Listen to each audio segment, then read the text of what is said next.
Students, आज हम लोग इंडिकेटर्स के बारे में पढ़ेंगे। देखिए, बहुत ही एक्साइटिंग टॉपिक है और हम लोग आज दिए गए एक एग्जाम्पल से इसको रिलेट करने की कोशिश करेंगे। आईआईटी जेईई का ये one of the favourite topic है। मेडिकल का एग्जाम हो, सभी में पूछा जाता है। तो आज हम लोग एक इलस्ट्रेशन से इसको देखते हैं। देखिए, बहुत ही सिंपल सी चीज है इंडिकेटर, जो कुछ इंडिकेट करता है, बताता है कि हाँ भाई कोई घटना हो गई। ये इंडिकेटर क्या बताता है? ये किस घटना के बारे में बताता है? ये बताता है आमतौर पर एक टाइट्रेशन के बारे में। टाइट्रेशन जब खत्म होता है तो इंडिकेटर बोलता है कि हाँ भाई, रिएक्शन टाइट्रेशन खत्म हो गया। आखिर ये बोलता कैसे? कई तरीके हैं इंडिकेटर्स के कम्युनिकेट करने के।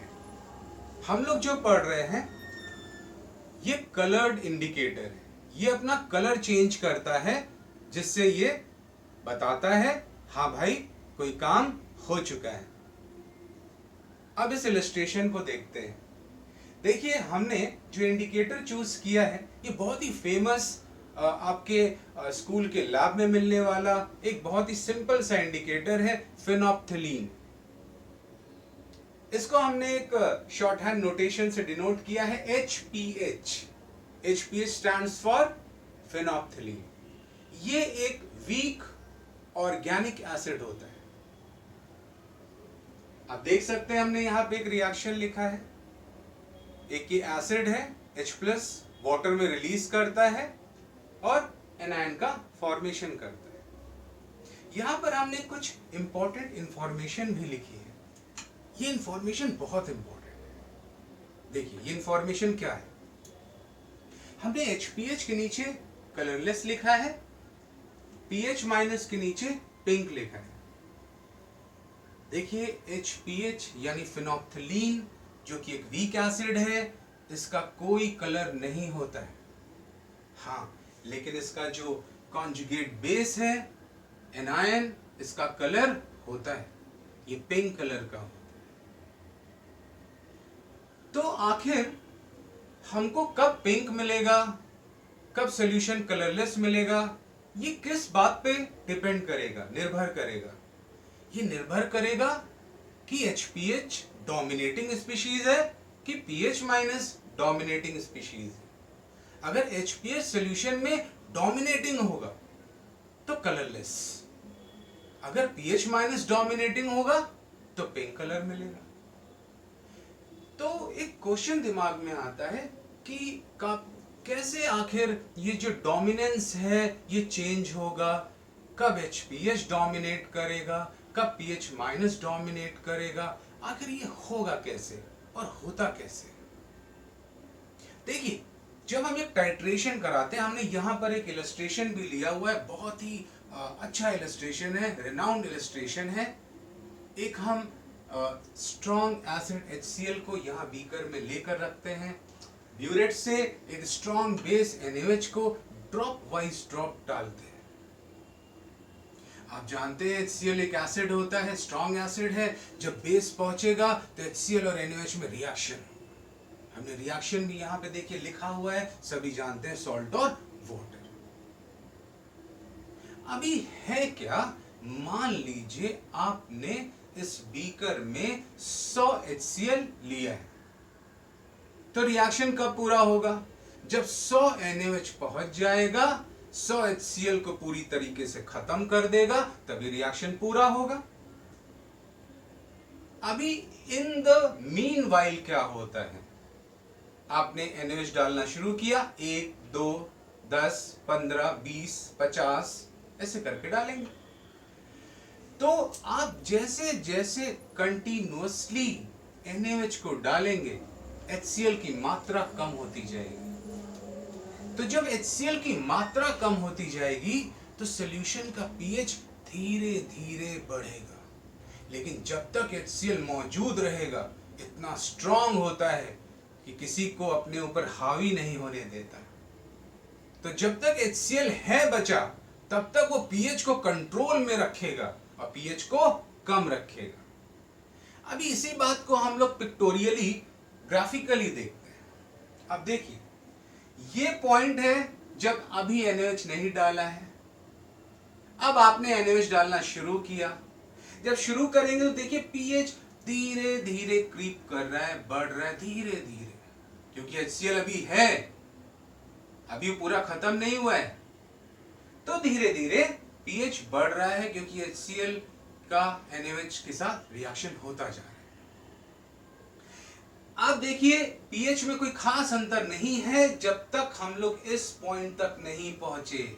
इसी पॉइंट के बाद एक शार्प चेंज, ये शार्प चेंज हमारा एक बहुत इंपॉर्टेंट सिम्टम है, एक सिग्नेचर है किसका, कि हाँ reaction is about to complete और हैज कंप्लीटेड। जैसे ही ये शार्प चेंज होता है आप समझ लीजिए कि रिएक्शन इज प्रैक्टिकली ओवर। तो आपने यहां पर एक बहुत इंपॉर्टेंट चीज सीखी कि जब हम एसिड बेस रिएक्शन कराते हैं इस प्रकार का, तो धीरे धीरे जो है पीएच बढ़ रहा है। HCl अभी बचा हुआ है, पीएच को अपने कंट्रोल में रखा है, पीएच को ज्यादा बढ़ने नहीं देगा जब तक वो मौजूद होगा। जब वो लगभग अपने अंत पर पहुंच जाएगा या अंत हो जाएगा उसका, उसी समय NaOH हावी होना शुरू कर देगा, नहीं तो HCl की मौजूदगी में वो हावी नहीं हो सकता। इसी पॉइंट के बाद NaOH का यहां पर रुतबा बढ़ता है और वो हावी होना शुरू करता है। देखिए क्या हावी हुआ है, लगभग 4 से फ्लक्चुएट करके पहुंच गया 10, और यहां पर देख सकते हैं अब वो है पूरा कंट्रोल अपने हाथ में ले लेता है। कौन? NaOH। तो ये जो सॉल्यूशन का एक शार्प फ्लक्चुएशन है पीएच का, इज अ सिम्टम कि reaction is over, HCl is no more। ठीक है, ये रिएक्शन आप लैब में करा रहे थे भाई, जब HCl को खत्म होना होगा, जब 100 HCl को खत्म होना होगा, होगा कब होगा? जब आप 100 NaOH डालेंगे। लेकिन होता क्या है भाई, है HCl भी कलरलेस बीकर में पड़ा हुआ है, NaOH भी कलरलेस है, तो जब आप 100 डाल चुके होंगे तो भैया आपको बताएगा कौन, हाँ काम हो चुका है, अब NaOH डालना बंद करो, क्योंकि HCl खत्म हो गया। कोई बताने वाला नहीं है, कैसे हम लोग पता करें? एक्सपेरिमेंटली ये काम सौंपा जाता है इंडिकेटर को, बोला जाता है तुम वहां मौजूद रहो और जैसे ही रिएक्शन खत्म होगा ना, तुम तुरंत इंडिकेट कर देना, तुम तुरंत हमको बता देना, तो हम तुरंत रिएक्शन को बंद कर देंगे, हम NaOH डालना बंद कर देंगे। तो ये समझिए जैसे ही रिएक्शन खत्म होता है तुरंत इंडिकेटर बोलता है बस, और हम लोग NaOH डालना बंद कर देते हैं। बोलता कैसे है? कलर को चेंज करके। इस पार्टिकुलर केस में आपको बता दें कि जब रिएक्शन कराएंगे तो जैसे ही रिएक्शन खत्म होगा उसी दौरान ये शार्प फ्लक्चुएशन होगा, उसी दौरान जो इंडिकेटर है वो कलरलेस से पिंक हो जाएगा। तो जहां आपने NaOH की लास्ट बूंद डाली, वुड बी लास्ट बूंद डाली, तुरंत सॉल्यूशन ऐसे करके पिंक हो जाएगा। तो आप ये समझ जाइए कि सॉल्यूशन का कलरलेस से पिंक होना इस बात का सूचना है, एक आपको इंफॉर्मेशन है कि हां रिएक्शन इज ओवर। तुरंत हम लोग इस ब्यूरेट में अंगूठा लगा लेते हैं कि अब NaOH डालना बंद हो जाए।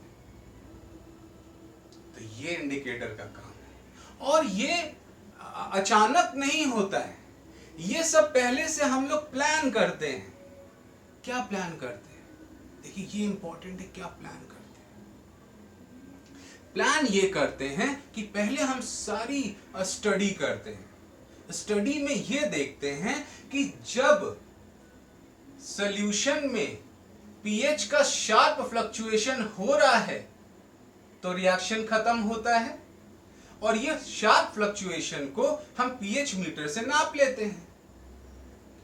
अभी ये जो शार्प फ्लक्चुएशन है हमने देखा लगभग 4 से 10 के बीच में हो रहा है, तो हम समझ गए, हमको एक क्लू मिल गया कि जैसे ही ये 4 से 10 एब्रप्ट चेंज हुआ माने रिएक्शन खत्म हो रहा है, इसी समय हमको रोकना है।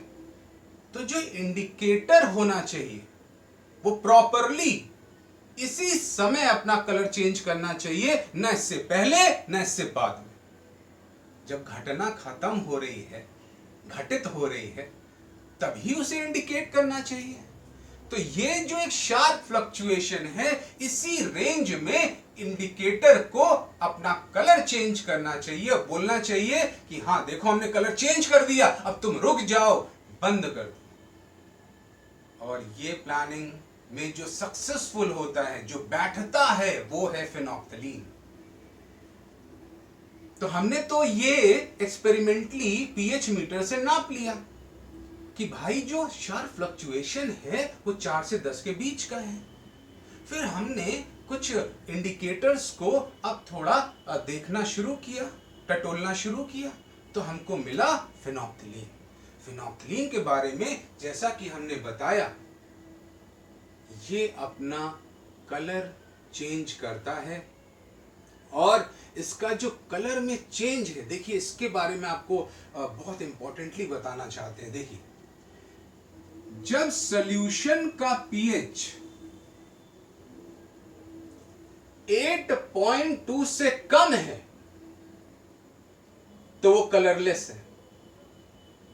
जब सॉल्यूशन का पीएच 10 से ज्यादा है तो वो पिंक है। अब बीच में एक कलर का ट्रांजिशन होता है,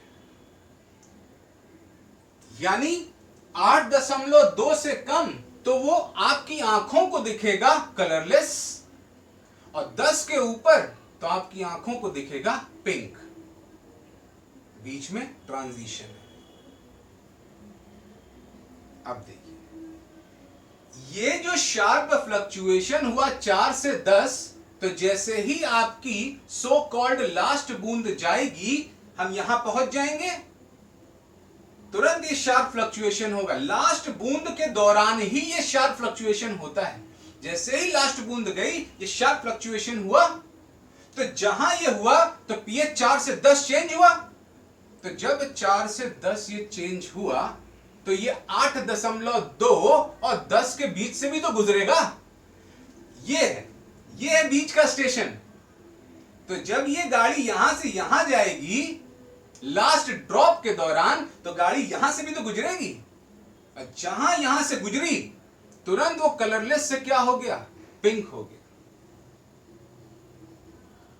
और तुरंत जैसे ही वो पिंक हुआ, उस लास्ट ड्रॉप के बाद आप अंगूठा लगा लेंगे ब्यूरेट में कि हाँ काम हो गया है। अब और NaOH रिडंडेंट होगा, उसकी आवश्यकता नहीं है। HCl को हमने पूरी तरीके से समाप्त कर दिया। अगर 100 HCl था तो हमें तसल्ली हो गई कि 100 NaOH पहुंच गया।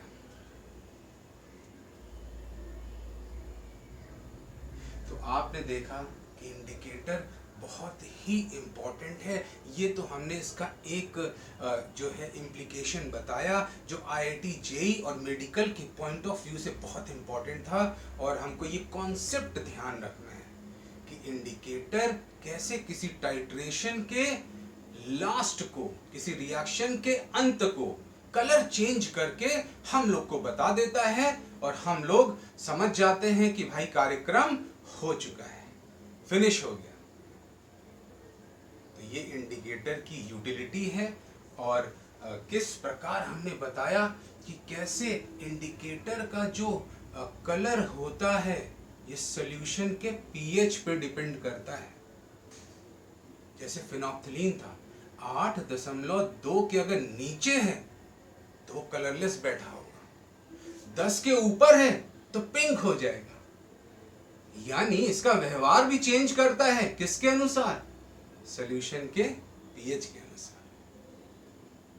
सॉल्यूशन का पीएच कैसे चेंज होता है, रिएक्शन के दौरान चेंज होता है। जब रिएक्शन खत्म होता है तो एक शार्प फ्लक्चुएशन होता है, और यही हमारा की होता है इंडिकेटर को इस्तेमाल करने का। इसी के दौरान इंडिकेटर अपना कलर चेंज करता है। आई होप ये छोटा और बहुत ही इंपॉर्टेंट कॉन्सेप्ट आपको समझ में आया होगा। अगले टर्न पर हम लोग इसके कुछ एग्जाम्पल जो आईआईटी में आए हुए हैं या मेडिकल में आए हुए हैं, कुछ अच्छे प्रॉब्लम के साथ आएंगे। तो आई होप आप लोग इसको फिर से देखकर इसको रिवाइज करेंगे। Till in the next turn we will come up with some more examples. Thank you very much.